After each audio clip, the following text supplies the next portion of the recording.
بسم اللہ الرحمن الرحیم۔ السلام علیکم دوستوں، پاک فضائیہ کے نئے جدید اور ملٹی رول فائٹر طیارے JS-17 تھنڈر نے جب بھارت کے روسی ساختہ MiG-21 بائسن کو مار گرایا تو دنیا بھر میں خبروں کی شاہ سرخیاں بن گئیں اور دنیا بھر میں بحث ہونے لگی کہ طیاروں کی تعداد کے لحاظ سے دنیا کی چوتھی بڑی طاقت بھارت کس طرح پاکستان جیسی چھوٹی اور کم طیاروں والی فضائیہ سے مار کھا گیا۔ اس پوری بحث نے بھارتی فضائیہ کے اندر موجود خامیوں کو دنیا کے سامنے کھول کر رکھ دیا۔ بھارتی مسلح افواج بحری اور بری میدان میں مار کھانے کے بعد اب فضائی جنگ سے بھی باہر ہوتی نظر آ رہی ہے اور بھارتی دفاعی حلقوں میں پاکستان کی حالیہ فضائی کارروائی نے سنسنی پھیلا دی ہے۔ اس کارروائی کے بعد بھارت میں یہ سوال اٹھنے شروع ہو گئے ہیں کہ گھس کر مارنے کا دعویٰ اپنی جگہ، لیکن کیا بھارتی مسلح افواج اس قابل ہیں کہ اگر کوئی ان کے ملک میں گھس آئے تو وہ سرحدوں کا دفاع کر سکے؟ یہی وجہ ہے کہ اب بھارتی وزیر اعظم بھی دبے لفظوں میں شکست کا اعتراف کرتے نظر آتے ہیں۔ وہ کہتے ہیں کہ اگر بھارت کے پاس رافیل طیارے ہوتے تو نتائج کچھ اور ہوتے۔ اس اعتراف شکست کی بڑی وجہ بھارتی فضائیہ کے پرانے اور غیر معیاری لڑاکا طیاروں پر مشتمل فضائی بیڑا ہے۔ بھارتی فضائیہ کو اپنے لڑاکا طیاروں کے لحاظ سے دنیا کی چوتھی بڑی فضائیہ مانا جاتا ہے۔ امریکی فضائیہ کے پاس 5,000 سے زائد، روس کے پاس 2,244، چین کے پاس 2,656 طیارے ہیں، جبکہ بھارت کے پاس 1,600 کے لگ بھگ طیارے موجود ہیں۔ اس وقت بھارتی فضائیہ کے پاس 473 لڑاکا طیارے اور 135 اٹیک ایئر کرافٹ جبکہ نگرانی کے لیے مختلف نوعیت کے 13 طیارے ہیں۔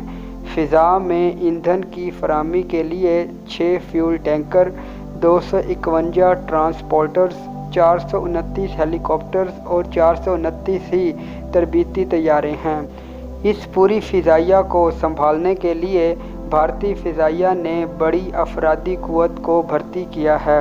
بھارت کی 7 ایئر کمانڈز اور 60 ایئر بیس آپریشن ہیں۔ اس کے علاوہ بھارتی بحریہ نے اپنے ایئر کرافٹ کیریئر کے لیے بھی الگ سے فارمیشن قائم کیے ہوئے ہیں۔ بھارت نے اپنے قیام سے اب تک پاکستان اور چین کے ساتھ مختلف جنگیں لڑی ہیں اور ہر لڑائی کے بعد وار ریویو کمیٹی قائم کی جاتی ہے، جو جنگ میں ہونے والے تجربات کی روشنی میں مسلح افواج کے حوالے سے اپنی سفارشات حکومت کو پیش کرتی ہے۔ بھارت کی وار ریویو کمیٹی کی سفارشات کی روشنی میں حکومت کو تجویز کیا گیا ہے کہ غربت اور افلاس کے باوجود بھارت اپنے GDP کا تقریباً 5% دفاعی مقاصد کے لیے استعمال کرے۔ بھارت نے اپنی فوجی حکمت عملی دو طرفہ لڑائی کے اعتبار سے مرتب کی ہے، یعنی پاکستان اور چین کے اعتبار سے۔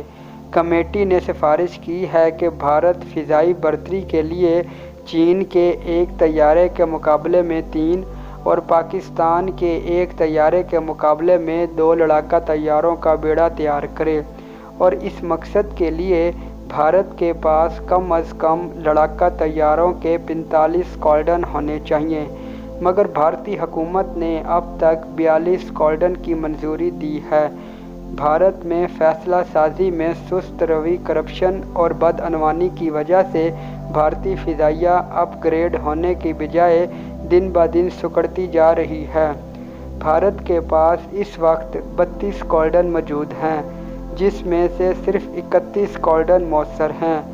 ان اسکواڈرن میں ملٹی رول لڑاکا طیاروں میں MiG-21، MiG-29 اور میراج 2000 بیڑے کا حصہ ہیں، جبکہ جیگوار اور MiG-27 زمینی حملے کے لیے ہیں۔ بھارتی فضائیہ نے اپنے ترقیاتی پروگرام کے لیے سال 2022 تک 11 مزید اسکواڈرن کو بیڑے میں شامل کرنے کا مطالبہ کیا ہے، جس میں سکھوئی، رافیل اور بھارت میں تیار کردہ تیجس طیاروں کے 7 اسکواڈرن کا آرڈر دیا جا چکا ہے، مگر ساتھ ساتھ بھارتی فضائیہ کے عمر رسیدہ طیارے بھی اس سے زیادہ تیزی سے ختم ہو رہے ہیں۔ سال 2022 تک MiG 21 بائسن کے 6 اسکواڈرن اور سال 2025 تک مزید 2 اسکواڈرن ریٹائر ہو جائیں گے، جبکہ 2027 تک جیگوار طیارے بھی ریٹائر ہونا شروع ہو جائیں گے۔ اس طرح طیاروں کی تعداد میں اضافے کے باوجود سال 2027 تک بھارتی فضائیہ کے پاس مؤثر اسکواڈرن کی تعداد محض 29 رہ جائے گی۔